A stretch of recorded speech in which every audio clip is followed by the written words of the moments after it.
What happens when an elderly woman attends her granddaughter's concert and is met with indifference and insults? You won't believe how her determination to change the situation turns the entire hall upside down in the most unexpected way. What happened next left everyone speechless. The kitchen smelled of old soap, wet rags, and something baked, as if the past itself was reminding everyone that it was there, in every stain, in every fold of the apron. Alice stood at the table, holding a neatly folded handkerchief in her hands. She stroked it with her palm, as if trying to smooth out imaginary creases. She had sewn the scarf herself when only her eyelashes trembled, not her joints. It was white, with faded embroidery in the corner. A pink flower, completely ridiculous, but somehow touching. On the chair next to her lay a dress, her best one. Or rather, the only one that hadn't fallen apart at the seams yet. It was a little too big, with narrow sleeves, and smelled of old mothballs and a hint of lavender.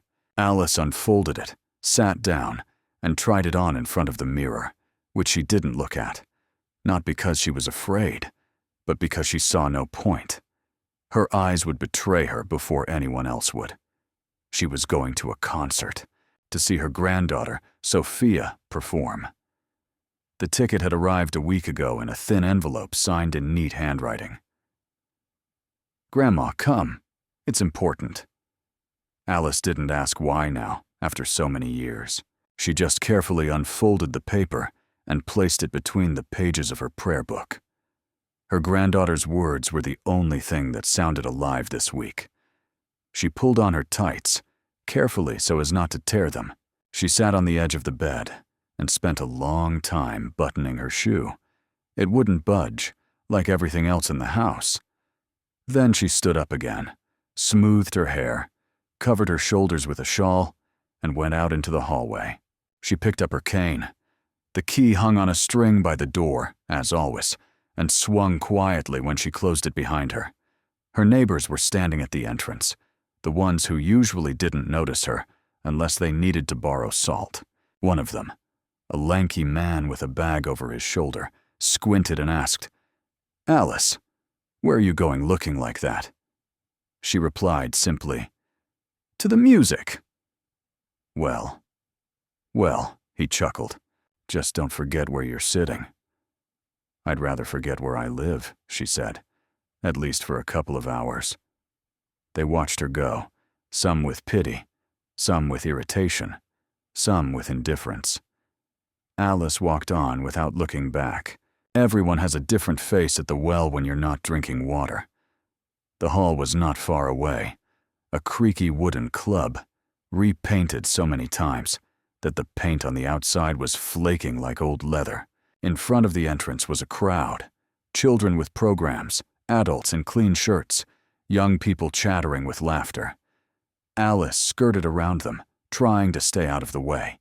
She went inside, holding her breath, not because she was nervous, but because it was stuffy. In the cloakroom, she was looked at suspiciously. A girl with a number on her apron leaned over to her colleague and whispered something, which made her grimace. "Straight into the hall? Are you sure?" "Yes, it's her grandmother," replied the second girl. "I wonder who gave her a ticket." Alice heard every word.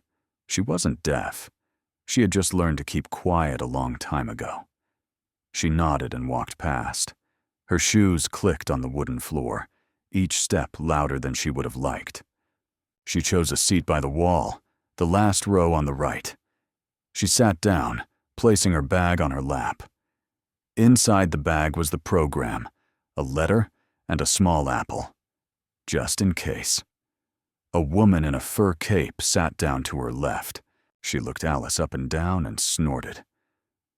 "They shouldn't have let you in looking like that. You've ruined the mood."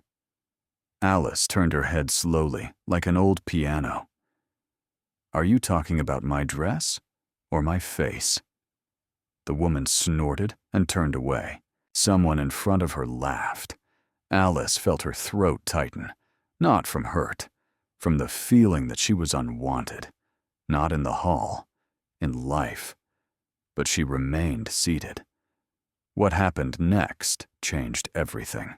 You won't want to miss how a woman who had been rejected even by her own family suddenly silenced the entire hall. As the lights in the hall began to dim, Alice adjusted her shawl once more. She no longer looked around. Her eyes were fixed on the pattern on the floor. There, between the wooden boards, someone had scratched a name. Maybe a schoolboy. Maybe someone's first love. Or maybe just so they wouldn't feel invisible. A young man sat down to her right. Judging by his expensive coat and the smell of cologne, he was clearly not from this neighborhood. He fiddled with his phone for a long time, then looked around irritably and turned to the woman in furs. Why do they even let old people in here? There's no room, and half the hall is a museum. Alice didn't react, not because she didn't hear him. It was because she had heard similar comments so often that she couldn't find anything new in them anymore. The woman next to her agreed, sighing dramatically. I wouldn't let my mother dress like that. You have to have some self-respect. You've always been too soft. That's why they walk all over you. A phrase suddenly popped into her head. It wasn't said by this guy, or her neighbor, or even her daughter. It was said a long time ago, by a voice that no longer sounded. Alice knew whose voice it was. She clenched the handkerchief in her palm. Her fingers turned white. Yes. Software too soft to scream when she was being trampled on. Too soft to slam the door. She had always preferred to remain silent, because that way there were no arguments. Because if you remain silent, you are stronger. And now she was sitting there, strong and alone. She remembered the scene in the kitchen that she had tried so hard to forget. How her daughter had thrown an old pot on the table and said with weary irritation, "No one asked you to. You're the one who always meddles." And Alice just silently put the pot in the sink and washed it.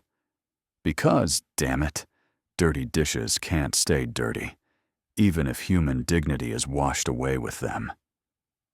The lights finally went out. The host appeared and began to say something cheerful, rehearsed in advance. Alice didn't listen. Her thoughts were still deep inside, where she kept the things she never showed anyone. You were too soft." She wouldn't have agreed with that out loud. But inside, there was a nagging feeling that maybe there was something to it. Maybe it was true that if she had stood up once and said, "Enough," things would have turned out differently. But she didn't stand up. Never. That was why she was here now, in the back row, in a dress that wasn't hers, with strangers staring at her. Because when you swallow your hurt for too long, you eventually get used to the taste. She ran her hand over her bag. The paper inside crinkled slightly. A letter. Short, but sincere. Written by her granddaughter. "You've always been too soft." But Sophia wasn't like that. Sophia was different. She knew how to speak. And maybe something real would be said in this hall. The first child came on stage. He played the violin, nervously, uncertainly. There was restrained applause in the hall. Alice didn't clap, not because she didn't like it, but because she didn't believe in perfunctory gestures. Only one thing mattered to her, to see Sophia, to make sure that she hadn't forgotten, that at least someone hadn't forgotten. The woman in the fur coat leaned over to her friend. "Who's that?" "The one in the corner? Who knows? Looks like she's from the old folks' home across the street or something." Alice heard her, and again, she didn't answer. But somewhere in her chest, something trembled, like a board under a heavy weight. She looked at the stage. She sat up straighter. And for the first time that evening, she lifted her chin. We've come to the edge. What happens next will turn everything upside down. You can't miss the climax that will silence even those who are used to humiliating others. Alice's house stood on the edge of a neighborhood where the evenings smelled of coal and baked potatoes, and the streets knew who had outlived whom. The house was old, with peeling windowsills that had once held flowers. Now there were dusty water bottles, pieces of fabric, and nameless memories. She lived alone. No, not since her husband died. Long before that. He left on his own, without slamming doors, just stopped talking, stopped coming home for dinner, and then stopped existing. All that remained was his ashtray, his cup, his scent in the wardrobe, although even that was fading with each passing year. Alice didn't like to think about it, not because it hurt, but because she was ashamed that she had put up with it, that she hadn't kicked him out, that she had made excuses for him, to herself. She got up early, always, even when she didn't have to. She made coffee, even though she hadn't drunk it in a long time. Just the smell reminded her that morning existed. Sometimes she mopped the floor, as if someone were about to come in, although no one ever did, not for a long time. Her daughter, Natalie, lived a few streets away. She had a family, a husband, a job, an adult daughter, the same Sophia. Natalie rarely visited, not because she didn't have time. It was just that between them there was an old wound that had healed unevenly. They spoke formally, over tea, with, "Do you need anything?" and "I warned you." The last time Natalie said, "Mom, you do everything out of pity, and then you get offended when people feel sorry for you." And Alice didn't know what to say. She just put a mug of hot water on the table and said, "There's linden in it. It will calm you down." "I'm not nervous, Mom. You're the one who's touchy." Sophia wrote to her sometimes. Not often. A few words. Short postcards from concerts. Once even a note with a drawing. Back when she was a child. A small violin with a bow next to it. Signed, "You are the conductor. Without you, it doesn't play." Alice kept this note in a box under her desk, along with knitting needles, photographs, and a couple of buttons from a coat that had long since disappeared. Everything that couldn't be thrown away because it was a memory. And memories aren't thrown away, even if no one needs them anymore. The neighbors treated her like they treated all lonely old people. Some said hello without stopping. Some asked her to watch their children, knowing she wouldn't refuse. And then they forgot to say thank you. They called her the one who's always alone, the one who used to work at the school, the one who likes order. No name, no history, only echoes. She really did work at the school. She taught children to read. Sometimes, she taught them to think. One of her former students even sent her a letter once, in which he wrote, "If it weren't for you, I would have remained a janitor. Instead, I became a teacher. And I'm not married either." She laughed then, for the first time in a month. She laughed until she noticed that the room was too quiet. The laughter was someone else's. The house was clean, but uncomfortable. The walls breathed cold. The wallpaper was faded. The TV didn't work. Alice didn't complain. She just lived. She reminisced on holidays. She knitted out of habit. Once a week, Martha, a social worker, came to visit her. She was young and always on her phone. They didn't talk much, but once she said, "You know, you should go online. There are grandmothers dancing there. It's fun." "I don't need fun," Alice replied. "I just need a reason to get up."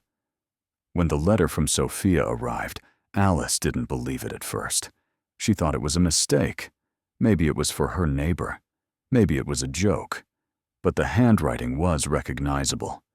The little squiggles in the corner were just like before.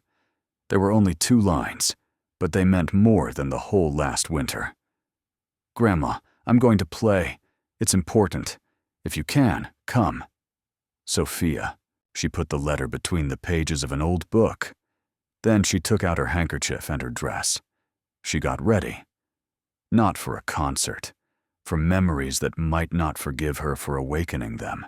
And now she was there, in the hall, among strangers, wearing a dress that smelled of time, her face lined with wrinkles that were impossible to ignore. She sat there, silent. Silent.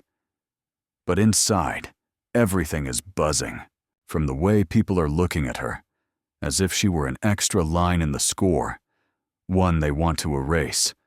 Another child came on stage, a boy of about 10, wearing a shirt that seemed to be itching his neck. The violin in his hands trembled, as if it knew that this was not about music, but about his parents' ambitions. He stood up, bowed, and began to play. The violin scraped like a spoon on a frying pan. Alice shuddered, but not from the sound, from the comment that came from her left. Maybe someone in the audience can teach him how to play. Like the old lady in the gallery, sneered the same man in the expensive coat. Someone giggled. The woman in furs giggled louder than the others. Alice didn't turn around. Her chest tightened as if it had suddenly become cold, and yet she didn't move. She sat there. She listened. The next few performances merged into one. Faces, violins, bows. People clapped, commented, adjusted their shirts and hairstyles. She didn't clap. She kept her eyes on the curtain. The anticipation became heavy, like a stone in her hands that she couldn't throw away. And then suddenly there was a noise behind her. A security guard, a large man with puffed cheeks, approached her and leaned in too close, as if talking to someone who was deaf. "Ma'am, if you feel unwell, the exit is behind you." "What?" she asked, not immediately understanding why he was saying this. "Well, we have incidents here. Better sit still. God forbid you have a heart attack." He stepped back, but the feeling lingered. Alice looked at him, not with anger, but with surprise. A heart attack? From the music? From her grandchildren? From the air saturated with indifference? Whispering began behind her. "Look, she's sitting there like a victim at a funeral. Yeah, she's not even blinking. Maybe she's really not herself. Sophia will probably be embarrassed." Alice felt the handkerchief crumpling under her fingers. Small, nervous movements. She was breathing shallowly, as if every word, every comment, was a piece of glass in her lungs. The presenter's voice came from the stage. "And now, for a special performance. It's not exactly on the program, but we couldn't say no." The audience stirred. Some people were interested. Others took out candy. Alice raised her head. Now? Already? She wasn't ready, but she never would be. Suddenly, a girl of about 8, wearing a huge bow, sat down next to her. She looked at Alice the way children look at grandmothers in fairy tales. "Are you her grandmother?" she whispered. Alice nodded. "You're beautiful," the girl said, and disappeared as if she had never been there. But her words remained. The lights on the stage changed. Sophia came out. She was wearing a simple dress, no makeup, her hair tucked behind her ears. She held her violin as if it were not an instrument, but a part of her body. Alice didn't breathe, not because she was afraid, but because suddenly there was too much going on inside her. Sophia looked out into the hall, slowly, smoothly, and she stopped, on the last row, on her. And at that moment, Alice's heart skipped a beat. Not from love, not from pride, from the fact that after so many years, someone had finally seen her. Alice sat as if she had grown into that creaky chair. Someone whispered nearby. Someone sighed. Someone adjusted their bow. It was all background noise. It was all background noise. Like the rustling of leaves in the rain, audible but insignificant. Her gaze was fixed on the stage, on that thin figure, on the silence between the sighs, on the bow that Sophia had not yet lifted. A debate raged in Alice's head. Quiet, without shouting, but stubborn, like an old habit you can't get rid of. You have to leave. You have to stay. You're in the way. She needs you. Her heart was pounding like a broken motor. Her hands were shaking, not because of her age. Because if she got up and left now, it wouldn't just be a trip to the hall. It would be a lifelong surrender. But to stay, that meant taking the blows, sitting there while they burned her with their glances, their words, their silence. To her left, a woman in furs whispered to her friend, "She's not going to leave? This is too much. Maybe security should come? There are children here, actually." Alice sighed as if a draft had just passed through her. Why did I come here? She knew the answer. Not out of pride, out of necessity. She needed that look, that moment, to not be erased from someone's stage for once. On stage, Sophia raised her violin. Her hands were steady, her gaze direct. But there was something in that gaze that Alice knew all too well. A question. Open, exposed. Do you see me? And Alice realized that if she left now, Sophia would be left alone too. Just like she had been. When her mother, tired of her tears, simply stopped coming to parent-teacher conferences. When her husband said, "It's hard for me, you're too quiet." When Natalie closed the door after another dinner with the words, "You're too much," all the time to it. Too much. Alice didn't want anyone else to feel that too much, so she stayed. Somewhere inside, another voice was brewing, sarcastic, harsh, her inner commentator, who knew how to save her in difficult moments. "Well, you're the star of the evening, of course. Even the security guards are worried about you. A little more, and they'll call an ambulance just for aesthetic reasons." She smiled, inside. Slightly. Alice knew how to laugh at herself, especially when it hurt too much to cry. But still, the thought of leaving lingered in her mind like a splinter. Maybe she should get up quietly and slip out, so as not to disturb anyone, not to embarrass anyone, not to interfere with Sophia's performance, not to ruin her evening with her presence. And then she remembered how Natalie, as a teenager, had thrown a plate of soup in her face and shouted, "You're always here? You're always in my life, like a shadow. And even when I want to be alone, you're there." And Alice thought then, too, about leaving forever. But she didn't. She stayed. Because mothers don't leave.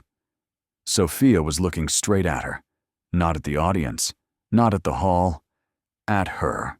And then the argument inside her subsided. I'll stay.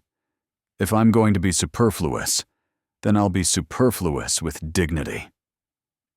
The bow touched the strings. Not a word, not a bow, not an announcement. Sophia just started playing, and at that moment, the world became quieter than it usually is in the hall. Not because the audience suddenly wanted to listen. It was because every sound, produced by her fingers, seemed to speak instead of words. Alice sat motionless, not like a statue, not like a frightened woman, but like a person who finally understood that there was no turning back. She would not leave here the same way she had entered. Until that moment, she had always been a shadow, behind her daughter, behind her grandchildren, behind other people's holidays. She didn't get in the way. She didn't argue. She lived quietly, modestly, as if apologizing for her existence. But now something straightened inside her, not her back, the spine of her soul.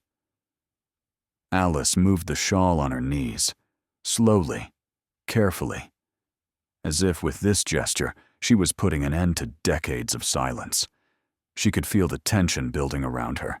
People sensed that something unusual was happening, that this grandmother in the hall was not just a grandmother, that there was a meaning to this silence, and they were not the main characters in it. The woman in furs fidgeted nervously. The man in the coat sighed heavily. Someone behind her began to whisper louder than was proper. What kind of act is this? Is she playing just for her? This is a concert, not a family evening. The words fell like wet leaves, sticky, contemptuous. But Alice didn't hear them anymore. That is, she heard them. But for the first time in her life, she didn't let them in. They had no power. Not today. Inside, she felt as if she had crossed a line.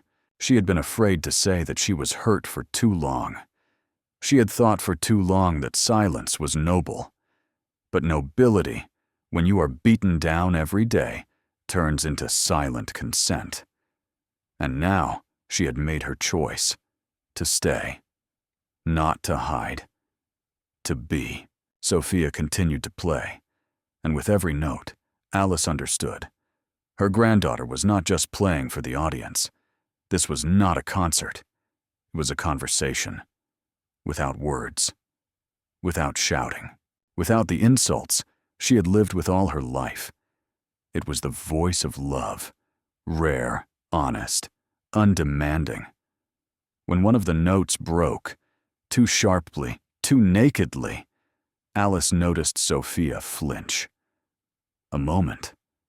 Half a second. But there was more truth in that mistake than in any certificate. She was nervous. That meant she cared. And that was scary. Because now it wasn't just Alice who could see Sophia. Now Sophia was looking at her. And in that meeting of eyes, something finally happened. Alice straightened up. She clenched her hands on the armrests.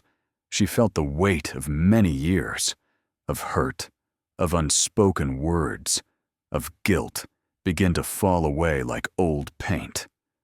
Slowly, with a creak. She knew that her life would not become easier after this. Her daughter would not show up the next day with a hug. The neighbors would not start inviting her to parties. And even Sophia, she might never write again. But it didn't matter anymore. Right now, she was here. And so was Sophia. After the first chords, Sophia seemed to disappear into the music. Her body moved smoothly, like a dance without feet. The bow flew, her fingers fluttered across the strings, and her expression was as if she were talking not to the audience, but to someone specific whom she hadn't seen in a long time. Someone she had been waiting for. Alice felt it from the very first bars. The music was not for the hall, not for the jury, not for her parents, not for the program. It was not a performance. It was a meeting.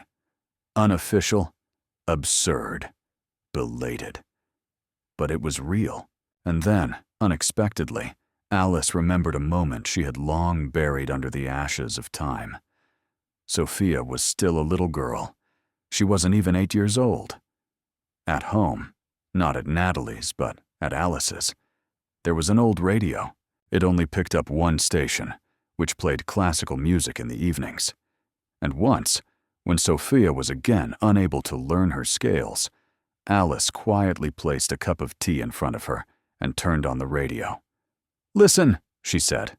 "You can't learn music. You have to live it." The girl looked at her, as if she had realized for the first time that her grandmother was not just a grandmother. Someone who felt. Then everything faded away. Years, moves, conflicts. Natalie, who desperately shielded Sophia from anything that smacked of poverty, shame, and the past. And Alice herself faded into the shadows. She stopped writing. She stopped calling. She didn't want to be a burden. She didn't want to get in the way. But now here was Sophia on stage. And the music was playing that evening. That cup of tea. That simple phrase that seemed long forgotten. Alice felt someone touch her shoulder. She turned around. A little girl was sitting next to her. The one with the bow. She had come back, now with an older woman. Perhaps her mother. "I'm sorry," the woman whispered. "She wants to sit next to you. She says you're like a fairy tale." Alice nodded silently. The girl sat down and pressed her shoulder against Alice's. She was warm, alive, trembling. It was as if someone had brought her granddaughter back for a few minutes. Not out of blood or pain, but out of a simple desire to be close. "She's beautiful," said the girl, pointing to the stage. "Yes," Alice replied. "Very." "Are you her grandmother?" "I suppose I still am." This scene was like a breath of air after being underwater for too long. Alice suddenly realized that someone saw her not as a strange old woman, not as an awkward obstacle against the glossy backdrop, but as a human being. A simple, honest, humane gaze from the eyes of a child. Sometimes that's more than an adult's embrace, and at that moment, something softened inside her. It didn't break. It just softened. Anger, pain, stubbornness. Everything settled like dust after a long journey. She remembers me, and that was enough. Sophia played slowly, as if she wasn't afraid of time. She didn't rush to finish, didn't put on a show. Each note sounded restrained, but lived. Children don't play like that, and they don't play for applause. They play like that when something has been building up inside for too long. When what has accumulated cannot be spoken, only played. Alice breathed in these sounds like warm bread. She didn't understand what the piece was. She only knew that it was hers, that in these chords there was something that spoke instead of words. You were. You are. I remember. For the first time in a long time, she allowed herself to just listen, not to be on guard, not to wait for a jab, not to keep up appearances, just to be in the moment. In this hall, in this chair, in this body, which, it turns out, can still tremble not from pain, but from meaning. Next to her, a girl with a bow was wiping her nose, silently. "I'm crying," she whispered. "It tickles." Alice handed her a handkerchief, the one with the embroidery sewn long ago. "Here, you can give it back later." The girl looked at her as if Alice had handed her a crown. She clasped the fabric with both hands and pressed it to her face. "It smells like my grandmother, just right." The words were funny, but something tugged at Alice's heart. Just right. What had she been like to her Natalie? To Sophia? Once upon a time, she had been gentle. Then she had become superfluous. Then invisible. And now she was sitting in the hall, in a dress with worn elbows, and it turned out that the smell of her scarf was just right. The song ended. Sophia froze on stage. Her head bowed slightly. Her hands were shaking. Someone clapped. Then another. Then the whole hall stood up. Not on cue, not out of politeness. They just stood up. The applause was not loud, but it was honest, not theatrical. But Alice did not stand up. She sat as if afraid to scare the moment away, afraid that if she moved, everything would disappear. The hall would become hostile again. Sophia would be far away, and she would be nobody. Sophia stood there, searching the room with her eyes, and this time, she found someone. Alice saw something twitch on her face, the corner of her mouth, a wrinkle near her eye. It was the slightest movement, but it was enough to break something inside Alice. This is for me, not for the report, not for success, not for, look at my grandmother, but because love isn't always loud. It's not in hugs or cards. It's in actions, in what a person does, even if they're not sure anyone will listen. When Sophia went backstage, the hall buzzed. Who was that? Why wasn't she announced beforehand? She has the same last name as... I think it's the girl who won the city competition. They say her parents aren't well off. Maybe she really did help her grandmother. The woman in furs snorted again. Well, at least she didn't embarrass herself. I thought it would be even worse. What if that old lady was sitting there for a reason? This time, Alice turned around. She didn't look angry, just calm. Not for a reason, she said. Not at all. The host appeared and began announcing the next contestants. The music continued. People started moving again, changing seats. Some left. The hall returned to its usual rhythm. But inside Alice, nothing was the same anymore. She felt that something had shifted. In Sophia. In herself. In the hall. In the world. And let no one applaud her. Let no one give her flowers. Let no one say out loud that she was part of this moment. She knew it herself. And sometimes that's enough. After Sophia's performance, the hall seemed to fall apart. Someone rustled papers. Someone got up and went to smoke. Children stamped their feet in the foyer. And all this was as if it were happening around her. Alice sat in her chair while everyone else moved around, as if watching a movie that had ended for her before it had ended for everyone else. The girl with the bow had already left. She returned the scarf, but didn't say a word. She just hugged Alice tightly around the shoulder. And that was enough. Her warmth left a mark, not on her skin, but in her heart. A simple, fleeting touch that meant more than all of Natalie's letters. Alice sat up in her chair, not to leave, to breathe more deeply, to feel that her chest was still moving, that she was alive, not old, not forgotten, alive. But the joy was not complete. Somewhere deep beneath her skin, a familiar heavy pang pricked her. Something was missing. Something important. She waited for the intermission. She went out into the foyer, cautiously, slowly, as if making her way through thickets. People receded like the sea from the shore. Some nodded, some avoided her gaze, and some looked openly with a scrutinizing squint. Yes, that old woman. The one who cried in the hall. The one Sophia played for.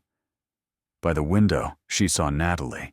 She was standing as usual, slightly tense, with a phone in her hand.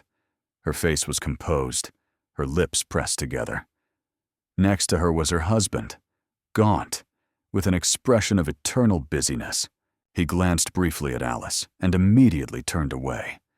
Natalie noticed her mother a second later, and something twitched in her face. It wasn't joy. It wasn't anger. It was more like awkwardness. Alice approached, not very close, close enough to be heard, but not to intrude. "I'm here," she said simply. Natalie nodded. "I saw you." "Sophia?" Alice faltered. "She..." "Yes, she played her part. Everything went according to plan." "That wasn't part of the plan," said Alice. "It was out of love." Natalie's husband snorted. "Out of love." The room almost caught fire with the pathos. The child was playing, and you were acting out a tragedy in the front row. Natalie didn't intervene. She just lowered her gaze. Alice felt everything inside her start to tighten again.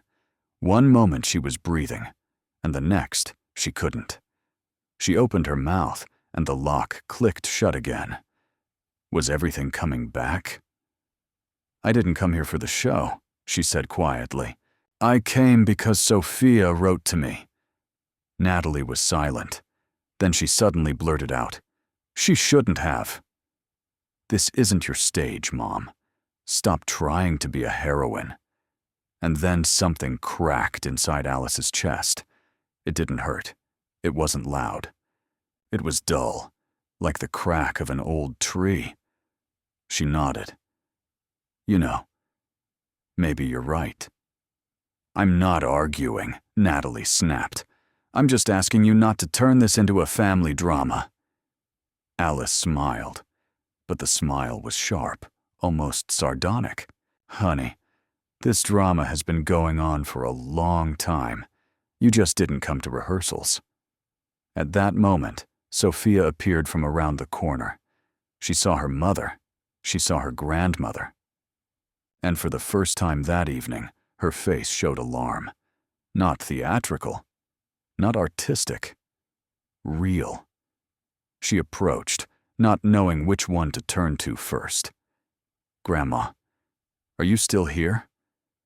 Alice looked her in the eyes, long, silently, and she understood. Things would never be the same again. And everything they did now would determine everything else. Sophia stopped a step away from both of them, between her mother and grandmother. For a moment, it seemed to her that the air between them had thickened, like before a storm. Neither woman took a step forward, reached out for an embrace, or said, "I'm so proud of you." Only glances. Flat. Heavy. Tired. "I just wanted you to be there," Sophia said, looking at Alice, quietly, almost fearfully. "I was," she replied. And again, silence. Natalie couldn't take it anymore. Her voice was sharp as wire. "Sophia, you promised that the concert wouldn't be an excuse for this show." "It's not a show, Mom," Sophia snapped. "It's my life." The words weren't loud, but they were loud enough that even passers-by in the foyer turned around. Alice felt her daughter tense up beside her, as if preparing to defend herself. Not from strangers, but from her own family. That was the essence of their relationship. Everything was about protection. Always behind a shield, behind sarcasm, accusations, and, "You're ruining everything again." "I don't need your approval," Sophia continued, "but I need to have the people I love around me, not people who are always judging me." Alice clenched her teeth. Those words were meant for everyone, including her, because she knew she wasn't the perfect grandmother. She wasn't brave. She wasn't loud. She was accessible, like a kettle on the stove, like a pillow on the sofa. And then she simply ceased to be needed. Natalie crossed her arms over her chest. "Did you call her here on purpose to humiliate me?" Sophia looked at her mother, and her face took on a determination that belied her age. "I called her because she was the first person who believed that I could listen. When you were still screaming that music was a fad," Natalie's husband intervened, his voice malicious and calm. "I see. A little family revolution. Well done, Sophia. Just don't forget who paid for your violins." Sophia looked away. And at that moment, Alice took a step forward. A small step. Imperceptible. But it was a step. She turned to the man. "And who paid for your fears, huh? Who paid for your silence, for your resentment, for the closed doors?" He froze, not because of her words, but because he didn't expect the old woman in the back row to suddenly say that out loud. Loudly. Honestly. Without defense. Natalie stood pale, her jaw clenched. "You just want to be a saint." As always, Alice smiled, but without malice. Calmly. "I want to be human, at least for one evening." Sophia looked at her grandmother, her gaze soft but tense, as if she was hoping for a miracle, but afraid that everything would be ruined. Alice put her hand on her shoulder. "Did you play for me?" "I played for myself," said Sophia. "But you knew I would hear you, and in that was everything. Simple, quiet, real. But the world doesn't like it when someone breaks its cold rules." Shadows stirred again around them. "Look, they're here again. Grandma made a scene. What a disgrace." The words flew like stones. It didn't hurt. It was disgusting. And Alice, for the first time in many years, did not retreat into the shadows. She remained standing, next to her granddaughter, in front of her daughter, in front of the audience. Let everyone judge. Let them whisper. Let them curl their lips in disgust. She was there. She is there. And today she was not silent. When it was all over, Alice stayed in the hall longer than anyone else. People dispersed noisily, their voices, shuffling feet, laughter, and the rustling of jackets and bags filling the air. Some talked about the music. Some discussed where they had parked their cars. Some complained about the stuffiness. Only one figure sat in the last row, as if she had been forgotten when the lights were turned off. Sophia disappeared behind the scenes, Natalie and her husband even earlier. No goodbyes, no promises to call each other, no phrases like, "Thanks for coming." Only the air, which once again felt foreign. Alice sat hugging her bag, which contained a crumpled handkerchief, the program, and an apple. That same old children's trick. Take an apple. You never know. Everything seemed to be going around in circles. Alone again. Alone again in an empty hall. Alone again. Unnoticed. Misunderstood. Uncomfortable. And the worst thing was that this feeling wasn't new. It was old. Familiar. She had lived with it. She had fallen asleep with it. It's amazing how, in one evening, you can feel for a second that everything is changing, and then everything goes back to the way it was, as if even hope isn't yours. Temporarily rented. For a couple of chords. The security guard entered the hall, walked down the rows looking closely. "Ma'am, are you okay?" Alice nodded. "Yes, just right now. I'm leaving." She got up. Slowly. Her joints ached, her knees clicked. She took her cane. She reached for her bag, and the handle broke. Everything spilled onto the floor. A handkerchief, the program, an apple, and a letter. A letter from Sophia. She crouched down to gather everything. Her hands were shaking. Her back ached. Her forehead was sweaty. The security guard leaned over, but she stopped him with a gesture. "No, thank you. I'll manage." "Ma'am." "I said, I'll manage." She gathered everything up. She stood up. She wiped her hands on the hem of her dress, and she walked away. Slowly, with difficulty. It was cold outside. The wind cut her face. Children were playing somewhere nearby, late, in the dark, but their voices shone like lanterns. Someone called someone home. A door slammed somewhere. Someone turned on a light in a window. Alice reached the bus stop. She sat down. There was no bus. There was no one there. The streetlight was dim. The bench smelled of damp wood. The wind blew under her collar. Alice looked up at the sky. There were almost no stars. Suddenly, something tightened in her chest, so tightly that she pressed her palm against her chest. It wasn't fear. It wasn't a panic attack. It was just emptiness. It felt as if something important had left her, and it wasn't coming back. "It's all for nothing, isn't it?" she said aloud, not asking, stating. No one answered her. Only a bus drove by behind her, not hers. She didn't cry. Crying would have been too much. It was as if someone inside her was slowly turning off the lights. One window, then another, then another. And then, you're sitting there in the dark. You can hear your own breathing, and nothing else. Alice didn't sleep that night. She lay on her back, staring at the ceiling, which was cracking at the corners like old memories. The room felt foreign, as if she were visiting a life she had long since left behind. The window creaked slightly in the wind. The silence was thick and sticky, like a sheet you don't want to cover yourself with. Voices were buzzing in her head, not loud, but confident. Voices from the past. Faceless, but with precise intonations. You were always superfluous. If only you were different. You're a good person. You just don't know how to leave at the right time. Alice lay motionless, and at some point suddenly realized that she was no longer there. That is, her body was there, her things, the key on a string, embroidered scarves.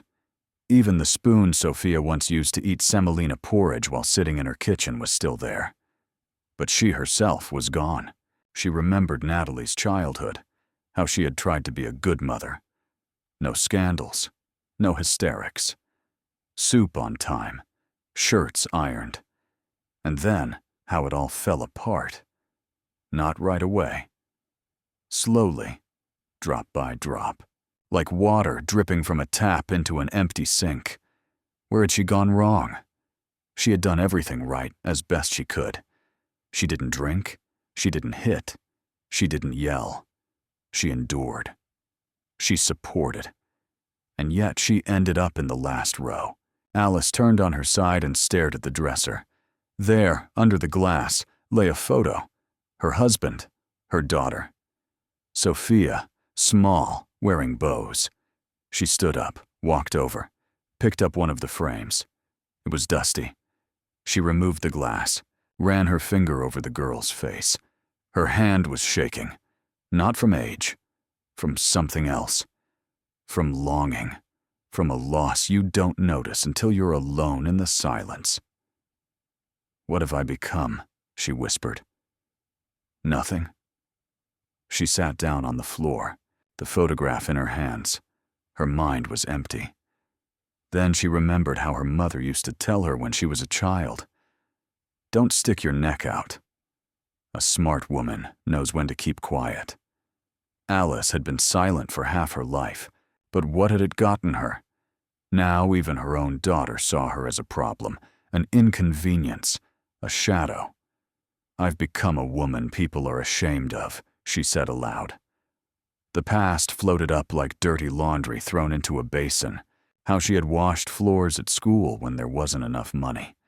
How she didn't go to the hospital because, "I'll just endure it, it'll pass." How Natalie told her, "You always choose to suffer. It's like you like it." No, she didn't like it. She just didn't know how to do anything else. And suddenly, a simple and terrifying thought occurred to her. If I disappeared tomorrow, no one would even notice. Her pulse raced unevenly in her neck. Alice pressed her palm to her heart. She exhaled slowly. She sat motionless until her breathing steadied. And only then, in the early hours of the morning, something strange came over her. It was like, not a thought, but a feeling. What if she tried something different? Not for someone else. Not for Sophia. Not for her daughter. But for herself. Just take a chance and say, "I am." Not a shadow, not silence, but a person. She stood up. She approached the mirror. She looked at herself. Her face was old, but her eyes were alive. And in them, for the first time in a long time, there was no shame. The morning was especially quiet. It was a silence that doesn't even happen at night. It was a silence in which you could hear her joints crack, water drip in the sink, and an old wardrobe breathe with wood and time. Alice sat in the kitchen, wearing the same dress she had worn in the hall. She didn't take it off, let it be wrinkled. Let it smell of other people's perfume, dust, tears, and bitterness. But it was on her at the most important moment in many years.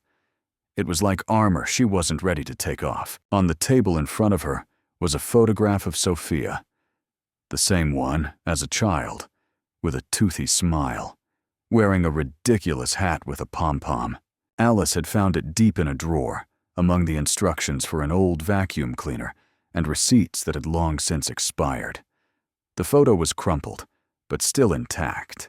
She stroked it with her finger, as if something more than just a memory depended on it. And then it hit her. Simple, clear, like light shining through a curtain. I'm not going to wait. I'm not going to pretend I'm not here again. I'm going to go myself. Not to Sophia, to herself. All this time, she had been living as if someone had to give her permission to feel, to speak, to exist. As if the right to emotions was a privilege, not her property. She stood up. She walked over to the closet. She took out an old bag, the one that had been gathering dust since her husband died. She put a sweater, 2 scarves, a notebook, and a pen inside. She thought for a moment and added a photo of Sophia. Then she went to the phone. It was a desk phone with a dial. It was often silent, but not today. Alice dialed the number. Slowly, almost at random. Her fingers remembered how to do it. The call went through. 1 ring. 2. Hello? A young, slightly sleepy voice. This is Alice, Sophia's grandmother. Silence. I'd like to talk, not about yesterday. About life. Okay, the voice replied. I'll come over. She hung up. The room felt different. It was as if the air had parted a little, making room for her. She didn't feel saved. There was no magical relief, no smile in the mirror. But there was determination. No drama. No slogans. Just determination to finally live, not serve someone else's convenient image. I won't be silent anymore, she said to herself, even if no one is listening. She opened the window. Let the air in. It smelled like autumn. Wet leaves, smoke, something sweet from the neighbors. For a second, she felt like she was back to her old self.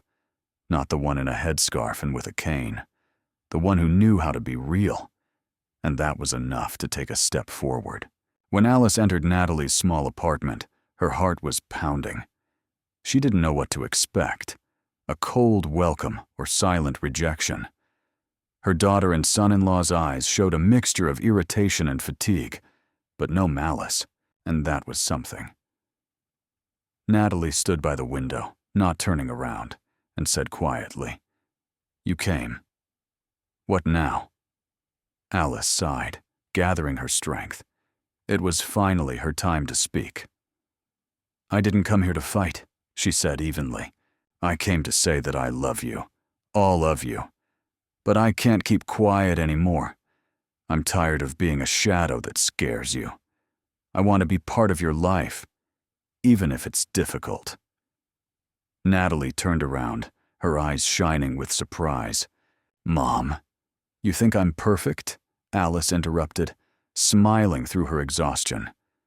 "Number, I just want you to understand that I'm a person too, with my own mistakes, fears, and hopes." Sophia entered the room and stopped in the doorway. Her gaze was as soft as spring rain. She approached her grandmother and said quietly, "We've all been waiting for this for a long time." And for the first time in many years, a real bridge was built between them. Natalie's husband stood silently, watching as the family finally began to untangle the knots of years of pain and unspoken words. Alice took a step forward and took Sophia's hand. At that moment, she realized that despite all the trials, love could still be a guiding star. "I'm not asking for forgiveness," she said, "but I'm ready to start over. If you are." Natalie nodded, her eyes filling with tears. "We are ready." "Then anything is possible," smiled Alice. In this house, where silence and misunderstanding had reigned for so many years, words that could change everything were finally spoken. The kitchen in Natalie's house looked different. Not renovated or new.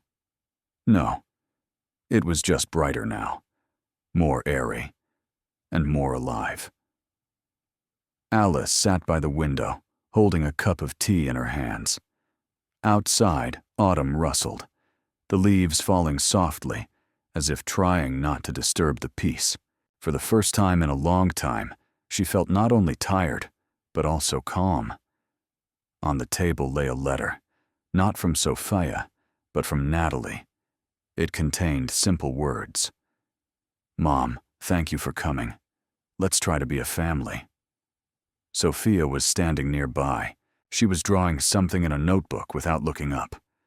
Sometimes her hair fell over her face, and Alice caught herself thinking how much she wanted to help her granddaughter keep that spark alive. The scarf she had sewn many years ago was neatly folded on a shelf, and the dress she had worn to the concert hung in the closet. No longer a reminder of the past, but a symbol of overcoming adversity. Alice looked at her reflection in the window. There was a woman with tired eyes, but with a face that burned with a quiet fire. She wasn't perfect, but she was herself. And at that moment, the silence sounded different, like the beginning of a new song yet to be played. If this story touched you, write in the comments, "I believe in the power of family." Share your experiences or thoughts, because together we are stronger